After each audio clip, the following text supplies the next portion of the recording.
bottom line, here I am now with the psychologist, and we're getting ready to the bottom question. Is there anything else you'd like to tell me about?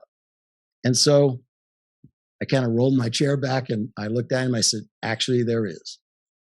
To which his eyebrows went up like, no shit, pardon me, looking at me like, really?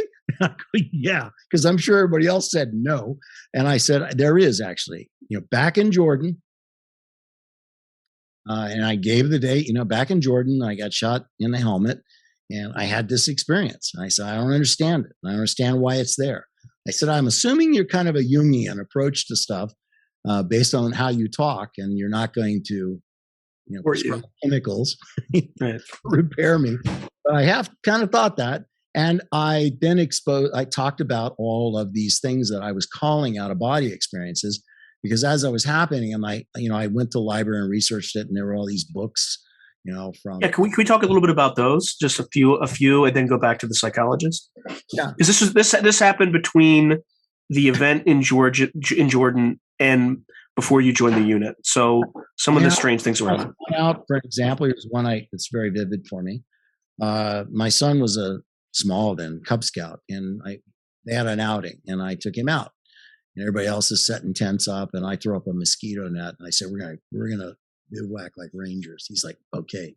So I'm laying there with him on my back, and he's under my left arm, and I'm drifting to sleep, and I can remember feeling myself come up out of myself and shoot straight up into the sky. And as I was up there in the sky, I was looking down across this valley where everyone was camped. And I was aware of the presence of the moon and the landscape left and right of me, what was there. And then I had this sense of falling backwards. And then the next thought I had, I woke up with him under my arm. And so I shared that one. I had about 5 or 6 of those episodes before I shared that with that psychologist. And when I did, it was a 50-50 chance. He could have been a Jungian, approached it that way, or he could have been somebody that would write a prescription, or he could have been somebody that would send me, to the hospital to get checked out in some way. He walked over to a big file safe. These security safes are, 4 doors high, about almost 24 inches deep, or maybe 32 inches deep, 24 inches wide. And they spins the dial, opens up the safe, and he pulls out a couple of 2-3 blue folders, and they're numbered sequentially, and they're all stamped, secret grill flame or top secret grill flame. I think it was secret. And he hands them to me.